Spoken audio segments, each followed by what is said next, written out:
কি করছো? শাক বাছছো? দিদিভাই দেখা দেখা গেল শাক বাচ্চা দিদিভাই। এই যে এই যে এই যে এই যে ওই যে যা রে আয় রে আয় রে যা হয়ে গেল যা খালি হয়ে গেছে খালি হয়ে গেছে খালি হয়ে গেছে।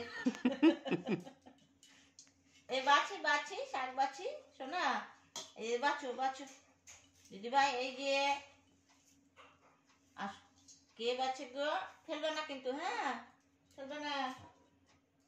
শাক বাছি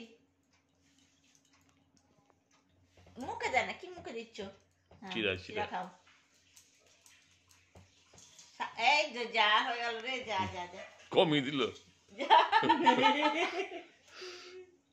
তার শাক বাছি দাও দাও, তুলে আনো, তুলে নিয়ে আসো, তুলে নিয়ে আসো সোনা দিদি ভাই। এই যে দেখি দেখি যা